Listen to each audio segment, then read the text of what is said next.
गुरु प्यारी सात संगत जी, आप सभी को प्यार भरी राधा स्वामी जी।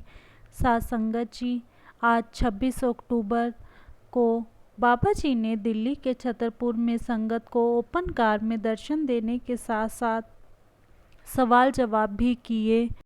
एक लड़की बाबा जी से पूछने लगी कि बाबा जी, मेरे पापा ने बहुत पहले नामदान ले लिया था, लेकिन अब वो गलत चीज़ें खाते और पीते हैं और जब मैं उन्हें रोकती हूँ तो वो मुझे डांट देते हैं। तो बाबा जी ने समझाया कि बेटा, हमें अपने माँ बाप को कुछ नहीं कहना, वो जो करते हैं आप उन्हें करने दो। जिस दिन उन्हें एहसास हो जाएगा वो अपने आप रुक जाएंगे, लेकिन आपको माँ बाप के साथ बहस नहीं करनी। फिर यही लड़की कहने लगी कि बाबा जी, मैं आगे पढ़ना चाहता हूँ, लेकिन मेरे माँ बाप मेरी शादी करवाना चाहते हैं।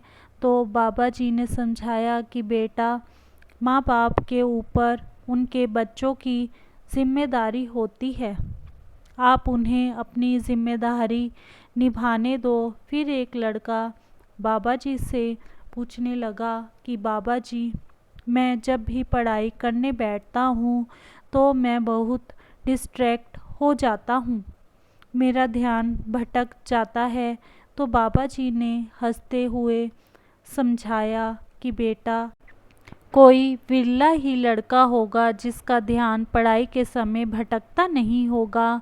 फिर बाबा जी ने इस लड़के को समझाया कि बेटा, अगर अभी ध्यान लगा लोगे तो सारी उम्र मौज मेला कर सकोगे, और अगर अभी पढ़ाई में ध्यान नहीं लगाया तो सारी उम्र धक्के खाने पड़ेंगे। फिर एक भाई ने पूछा कि बाबा जी, हजूर, बड़े महाराज जी कहा करते थे कि डंडे वाली सरकार आएगी, तो मेरा सवाल ये है कि क्या अब फिर से डंडे वाली सरकार ही आ रही है। ये सुनकर पहले तो संगत हंसने लगी और उसके बाद बाबा जी और हजूर जी ने एक दूसरे की तरफ देखा और हजूर जी भी हंस पड़े। फिर एक भाई ने बाबा जी से पूछा कि बाबा जी, मेरा मन कहीं नहीं लगता। तो बाबा जी इस सवाल पर समझाया कि बेटा, इंसान के अंदर बहुत सारी इच्छाएं होती हैं, इसीलिए हमारा मन एक जगह पर ना तो टिकता है और ना ही लग पाता है, लेकिन हमें मालिक ने विवेक की ताकत दी हुई है, हमें उस ताकत का इस्तेमाल करना चाहिए। फिर यह लड़का कहने लगा कि बाबा जी, मेरी मम्मी हम दोनों भाइयों को सत्संग ले जाना चाहती है, लेकिन हम नहीं जाते। तो बाबा जी ने समझाया कि बेटा, माँ बाप अपने बच्चों की भलाई सोचते हैं, आपकी मम्मी आपके भले के लिए ही आपको सत्संग पर जाने के लिए बोलती है। फिर एक बहन ने पूछा कि बाबा जी, कभी कभी कोई ऐसी सिचुएशन आ जाती है कि मन कुछ कहता है और दिमाग कुछ कहता है, उस समय हमें समझ नहीं आता कि किसकी बात माने, मन की या दिमाग की। तो बाबा जी ने समझाया कि बेटा, मालिक ने हमें ज़िंदगी दी है इस मन पर काबू पाने के लिए, और हम मन के ही गुलाम हुए बैठे हैं। ऐसी किसी भी सिचुएशन में हमें अच्छा या बुरा दोनों बातें सोचकर आगे बढ़ना चाहिए।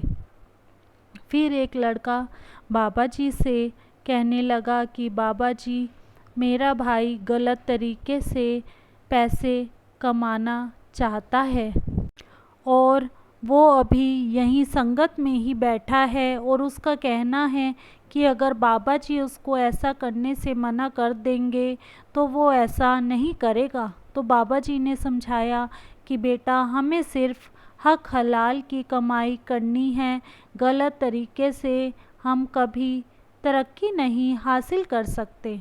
गलत तरीके को अपनाएंगे तो आगे चलकर बहुत पछताना पड़ेगा। चाहे थोड़ा कमाओ, लेकिन मेहनत और हक हलाल की कमाई करनी चाहिए। गलत रास्ते जैसा शॉर्टकट नहीं अपनाना चाहिए। फिर एक भाई ने पूछा कि बाबा जी, सरकारी नौकरी को ईमानदारी से कैसे करूं? कई बार ऐसे दबाव आ जाते हैं कि सब कुछ करना पड़ता है। तो बाबा जी ने समझाया कि बेटा, आप अपनी तरफ से सिर्फ ईमानदारी रखो और बाकी उस मालिक पर छोड़ दो। फिर यही भाई कहने लगा कि मुझे मास्टर पूरन जी कहा करते थे कि तू सेवा ज़रूर करना, लेकिन मैं सेवा नहीं कर पा रहा। तो बाबा जी ने समझाया कि बेटा, हर चीज़ का एक वक्त होता है। फिर एक भाई ने पंजाबी में बाबा जी से पूछा था, जिसका मैं आपको हिंदी में अनुवाद करके सुना रही हूँ। उस भाई ने पूछा कि बाबा जी, मुझे बहुत ज़्यादा गुस्सा आता है और मैं खुद पर काबू नहीं रख पाता। तो बाबा जी ने इस भाई को बड़े प्यार से समझाया कि बेटा, गुस्सा किसी भी चीज़ का हल नहीं हो सकता। गुस्से में हम अपना ही नुकसान कर बैठते हैं और बाद में हमें पछताना पड़ता है। आप कोशिश करें कि सबके साथ प्रेम से रहें और प्रेम से ही बात करें। फिर एक लड़की ने बाबा जी से पूछा कि बाबा जी, मैं दूसरों की हेल्प करती हूँ, लेकिन दूसरे लोग ही मुझे गलत साबित कर देते हैं।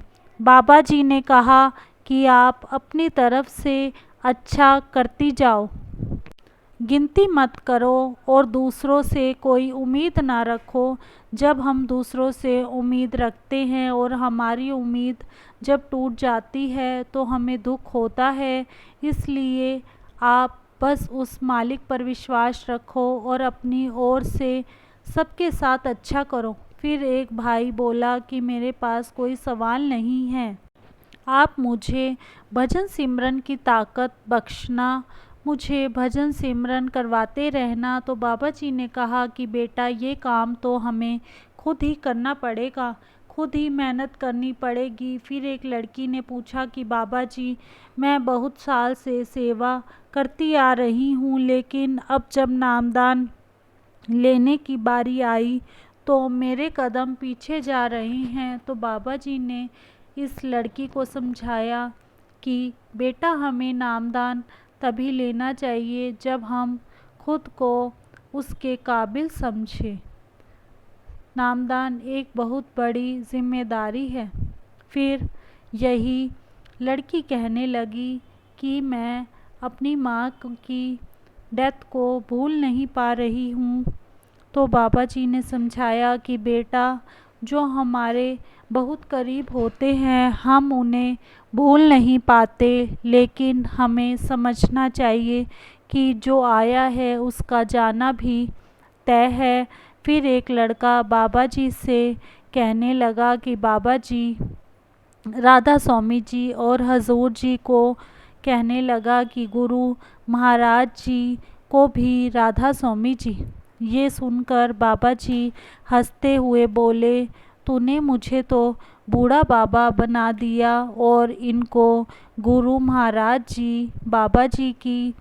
इस बात को सुनकर सारी संगत बहुत ज़ोर ज़ोर से हंसने लगती है। साथ संगत जी, इसके बाद बाबा जी और हजूर जी ने संगत को ओपन कार में दर्शन दिए।